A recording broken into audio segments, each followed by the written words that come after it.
안녕하십니까. 프로그래밍 언어 14장 구조체를 같이 한번 배워보도록 하겠습니다.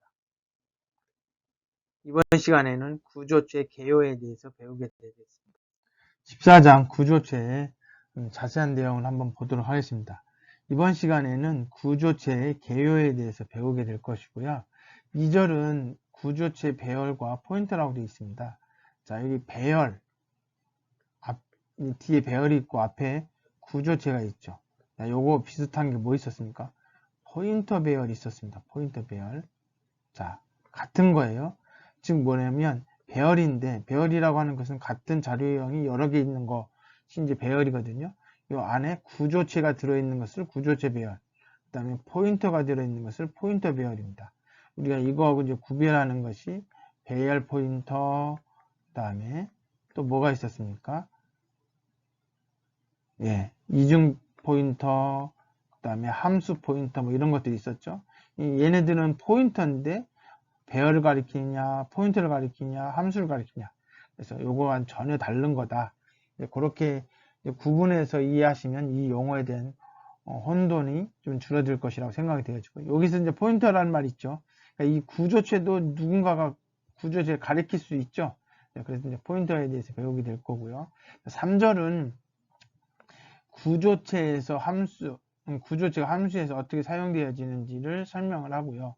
그 다음 중첩 구조체라고 있습니다. 이건 뭐냐면 구조체 안에 구조체가 들어있는 거예요. 그것을 중첩 구조체라고 하고, 5절은 뭐냐면 공용체, 열거형. 자, 이제 구조체하고 조금 다른 건데, 공용체는 공동으로 데이터를 갖다 쓰는 거죠. 이제 메모리 관리할 때 이제 메모리가 부족한 경우, 또는 이제 그렇게 많이 쓰지 않는 경우, 이럴 때 이제 공용체를 좀 쓴다는 얘기고, 열거형은 말 그대로 어떤 열거되어 있는 자료형인데, 요것도 이제 5절에 가서 좀 자세하게 설명을 드리도록 하겠습니다. 자, 구조체라고 하는 것을 다시 한번 언급을 드리면 서로 다른 자료형의 집합이다. 여기서 자료형의 집합으로 우리가 전에 배웠던 게 이제 배열이었죠. 이 배열은 같은 자료형이었고, 그 다음에 다른 자료형은 구조체다, 이런 얘기죠. 어떤 의미냐면 이 수업을 듣는 학생들 5명 있다고 치면 5명의 중간고사 점수, 이것은 다 뭐 정수 형태든 실수 형태든 동일한 형태로 입력을 하면 됩니다. 그런데 그것이 아니라 홍이라고 하는 학생의 프로그래밍 성적, 그 다음에 학번, 연락처, 뭐, 그 다음에 뭐 혈액형, 이런 식으로 개인의 여러 가지 정보를 담는 이런 것들은 배열로 표현할 수가 없죠. 왜냐하면 요거는 뭐 점수라고 해서 정수나 실수형으로 선언해주면 되지만, 혈액형 같은 경우는 차로 A, B, 물론 이제 뭐 AB형이 있어서 이제 하나의 문자열로 표현할 수 없는 부분도 있긴 하겠지만, 여하튼 다른 타입의 자료형을 저장을 해야 되기 때문에 서로 다른 자료형을 담는 그릇으로는 배열이 적합하지 않습니다. 이럴 때 구조체를 씁니다. 자, 사용 방법은 이제 배열 같은 경우는 이미 어떻게 만들어질 거고 메모리 얼마큼 할당할 거고 이것들이 이미 다 정의가 되어 있습니다. 그러나 구조체는 그 안에 정보가 하나, 둘, 셋, 네 개지만 4개일지 5개일지 6개일지 생각하는 사람에 따라서 달라진단 말이에요. 그래서 미리 누가 이렇게 정의해 놓을 수가 없습니다. 그러다 보니까 구조체는 다른 자료형과 달리 뭐냐면 사용자, 여기서 사용자라고 하는 프로그래머가 되겠죠. 프로그래머가 어떤 타입으로 어떤 내용을 담는 것인지 그런 것들을 미리 설계를 해야 됩니다. 이때 사용되어진 키워드는 스트럭트입니다. 그러니까 자료형을 직접 설계한다. 우리가 인트, 차 이런 자료형은 이미 설계가 되어 있습니다. 그에 비해서 구조체는 내가 설계를 해야 됩니다. 이때는 스트럭트라고 하는 키워드를 이용해야 됩니다.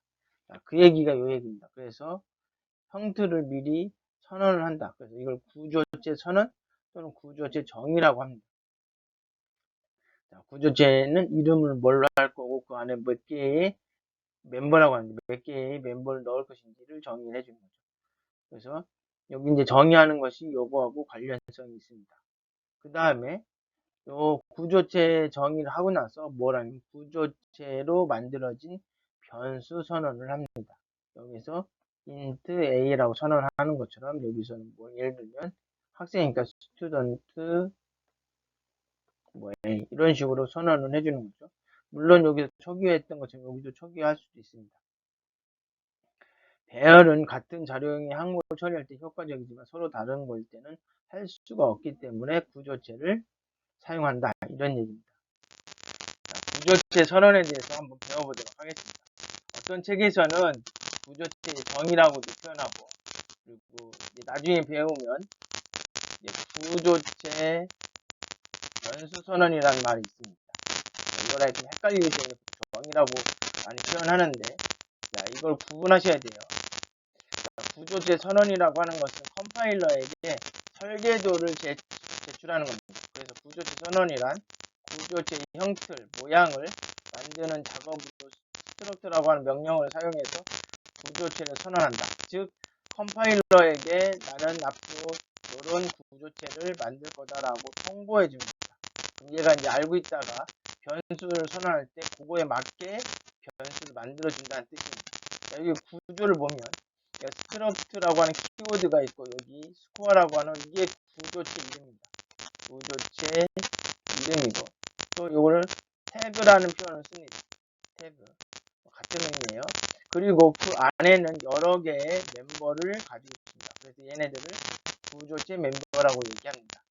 자, 우리가 배열 같은 경우는 같은 요소를 가지고 있죠. 그런데 이제 구조체는 뭐예요? 다른 뭐예요? 자료형을 가지고 있습니다. 그렇죠.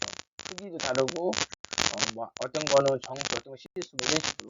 그래서 여기는 구조체고 구조체 얘는 배열입니다.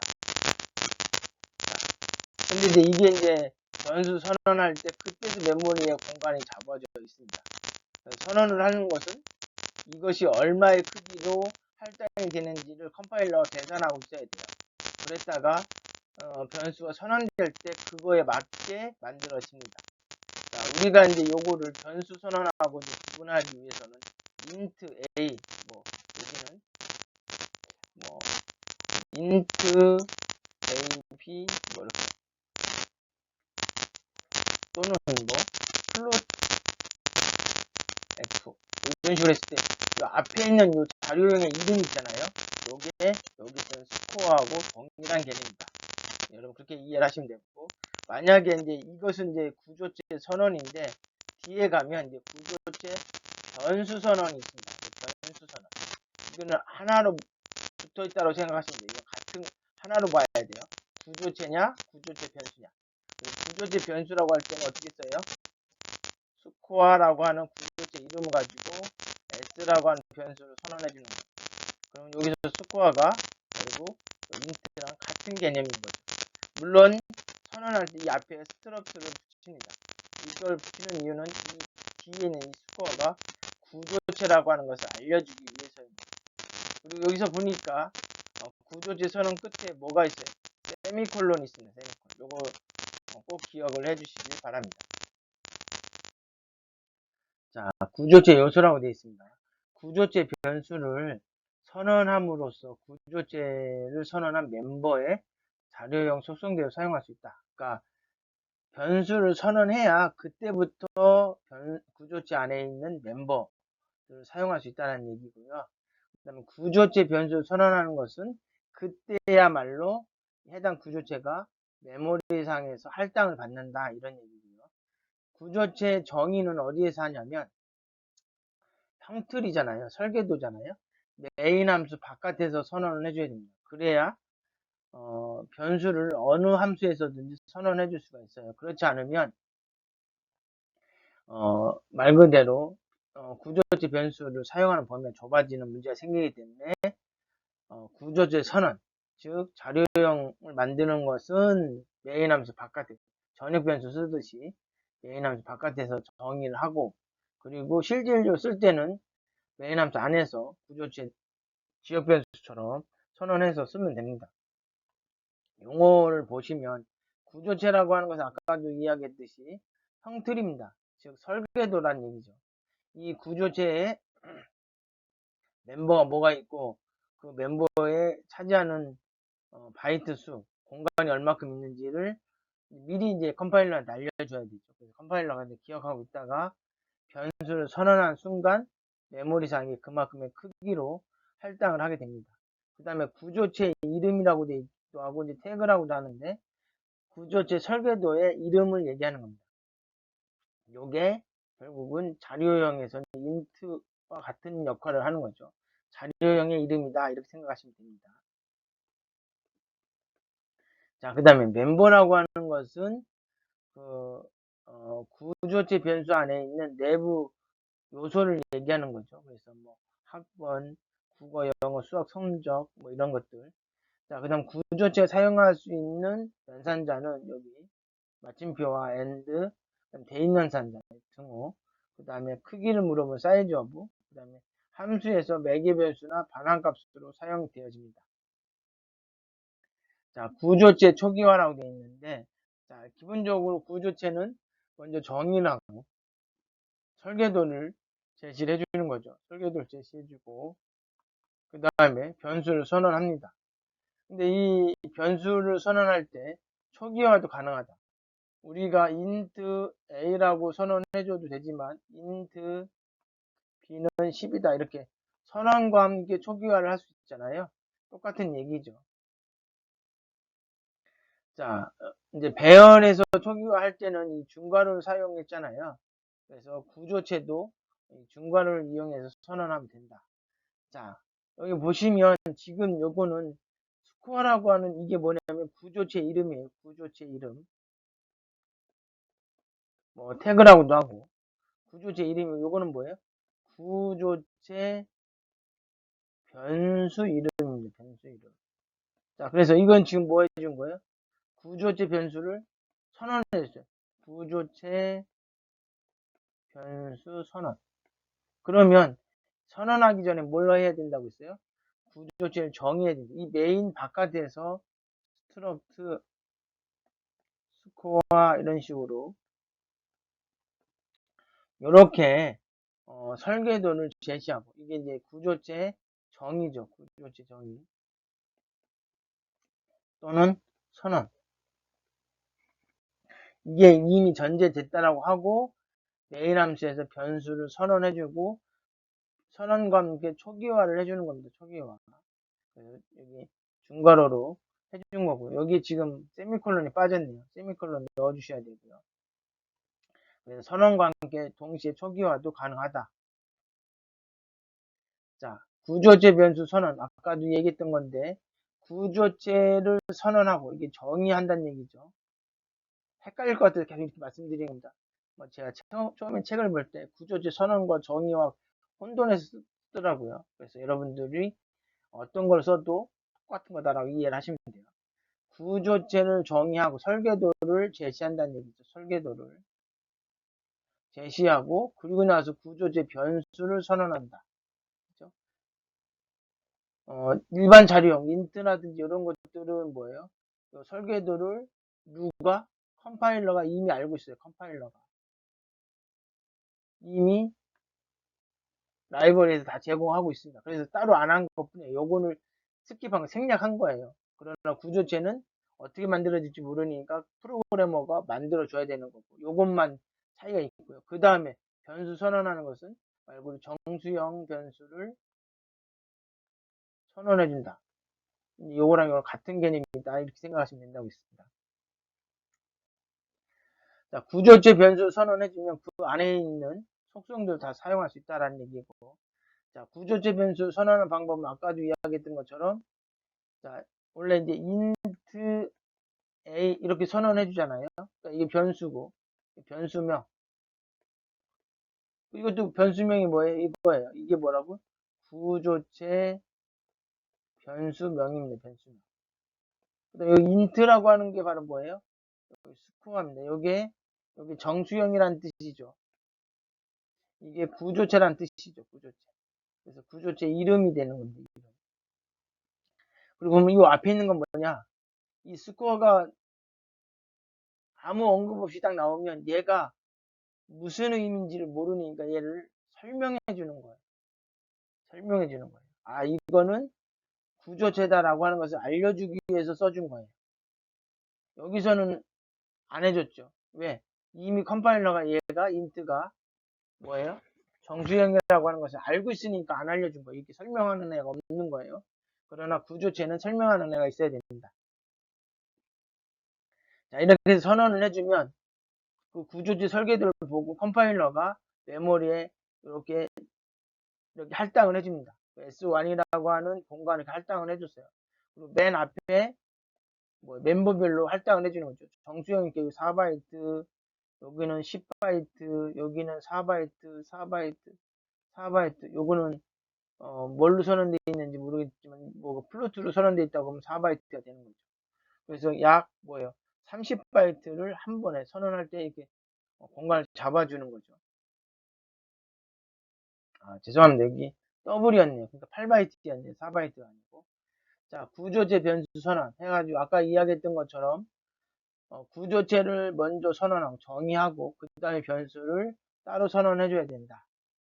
자, 그러나 구조체를 선언하는 것과 구조체 변수 선언하는 것 한꺼번에 할 수도 있다. 자, 그렇게 되면 여기까지가 뭐예요? 여기까지가 구조체의 정의였죠? 뭐 구조체 선언이라고 생각하면 되고 그거 뒤에다가 S1이라고 해서 구조체 변수죠. 구조체 변수명. 변수 이름이죠. 그래서 요걸 딱 붙이는 순간 선언이 되는 겁니다.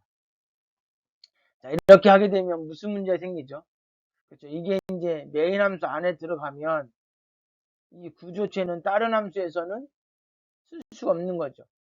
그렇죠? 이게 이제 지역에서만 사용할 수 있게끔 되어 있으니까 그런 단점은 있다. 그래서 메인 함수에서만 쓰겠다고 하면 구조체를 정의하고 동시에 선언까지 하려면 메인 함수 안에다 써도 상관없다 이런 거죠.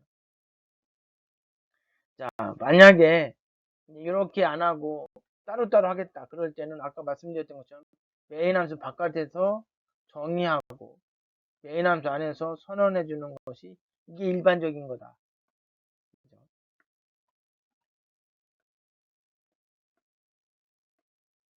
예, 구조지면 똑같은 건데 한꺼번에 같이 할 거냐 나눠서 할 거냐 이런 차이가 있습니다.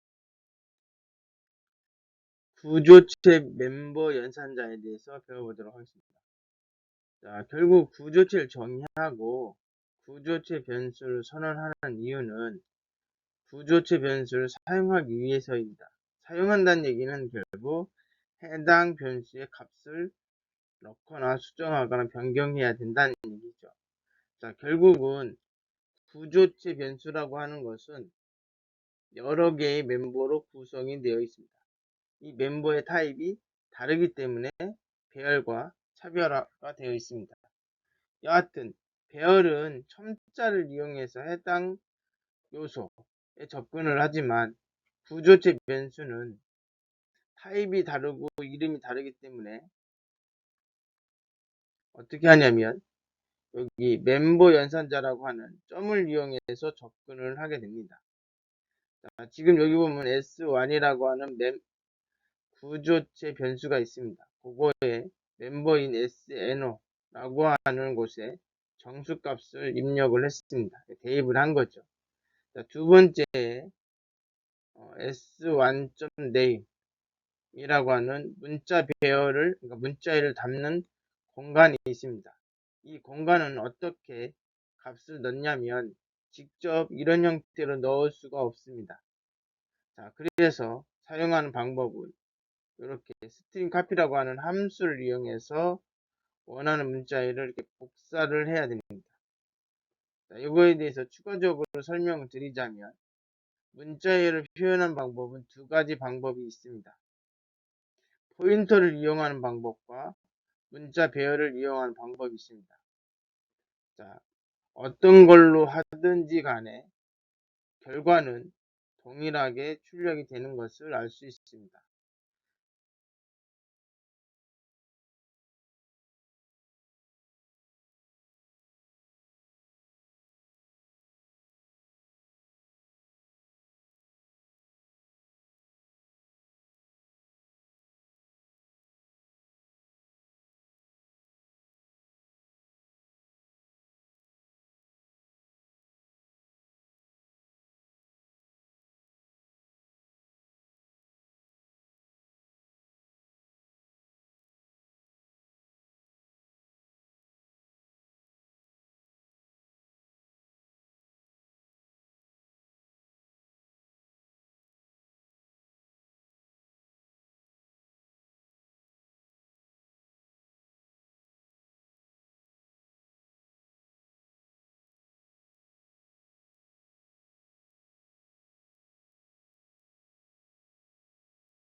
자, 구조체 선언과 멤버 초기화 프로그램입니다.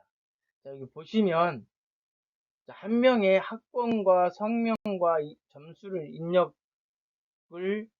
받고 그것을 출력하는 프로그램인데요. 여기 한번 보시면 std라고 하는 구조체를 선언했습니다. 구조체 선언.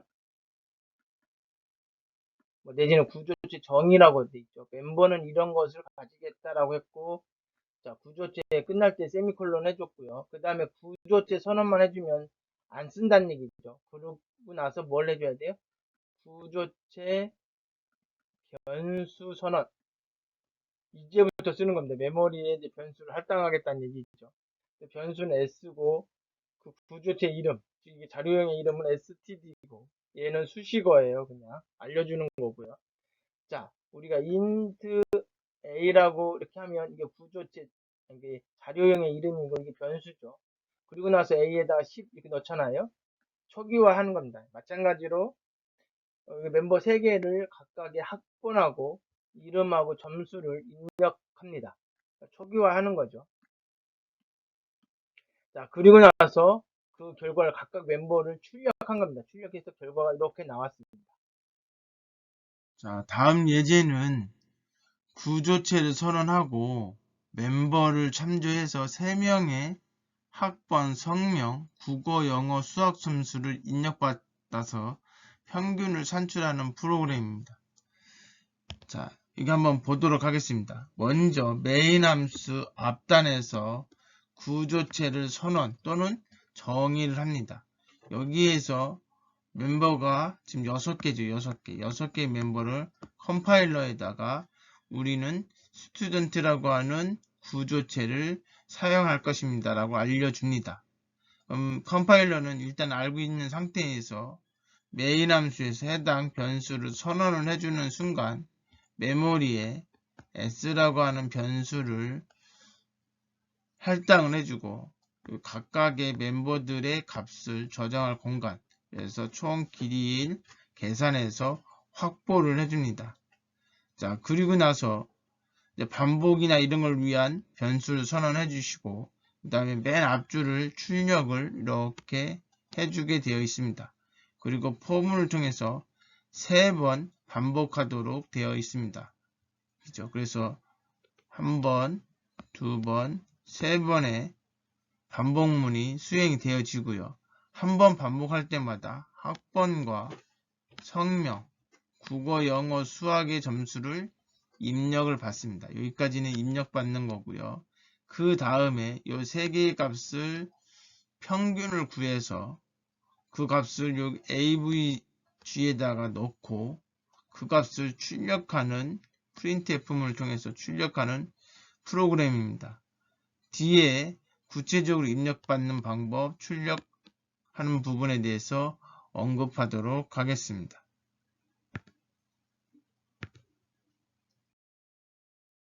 자, 그래서 그 뒤에 있는 프로그램 소스를 한번 보시면, 자,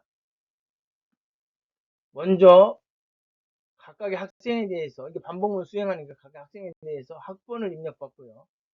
그 다음에 이름을 입력받습니다. 이름을 입력받기 위해서는 문자열이기 때문에 사이즈 오브 크기를 꼭 제시해야 됩니다. 문자열일 때는.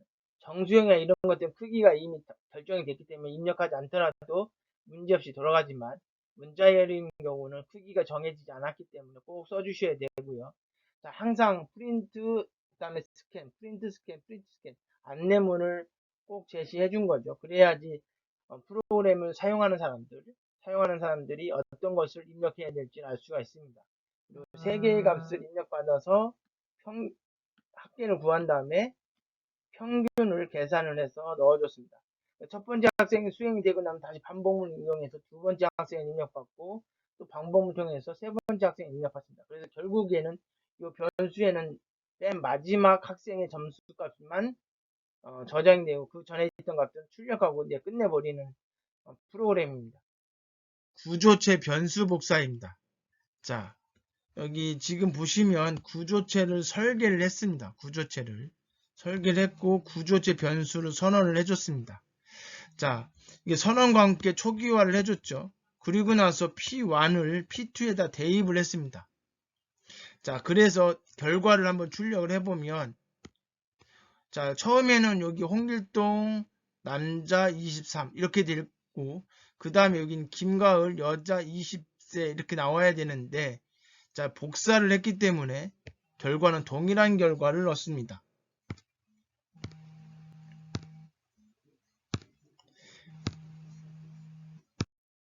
자, 이번 강의는 좀 계속 PPT가 슬라이드 한 장 넘길 때마다 에러가 생겨서 좀 여러 번 찍었습니다. 그래서 한 2시간 동안 25분짜리 강의를 했는데, 자, 그것이 중요한 게 아니라 이번 시간에 배운 걸 간단하게 개요를 설명을 드리면, 자, 구조체를 선언해 줬습니다. 그러니까 구조체 선언했다는 얘기는 멤버가 뭐가 들어있고 그 타입이 뭔지에 대해서 언급을 해줬고요. 메인 함수에서 구조체 변수를 선언해 줬습니다. 구조체 변수를 선언해 줬어요. 그리고 나서 초기화를 동시에 할 수도 있고 따로따로 할 수도 있습니다. 여기서 조심해야 될 것은 문자 배열이 있을 때 어떻게 했다? 스트링 카피라고 하는 것을 이용해서 복사를 했다는 뜻입니다. 자, 이렇게 해서 14장 1절 구조체 개요에 대해서 배웠습니다. 자, 여러분들이 한번 여러 번 반복해서 수업을 들으시길 바라고, 이게 처음 배우는 개념이기 때문에 여러분들이 좀 낯이 읽어야 되니까 계속적으로 이어서 수업할 때마다 구조체의 선언, 변수 선언에 대해서 설명을 드리도록 하겠습니다. 수고하셨습니다. 감사합니다.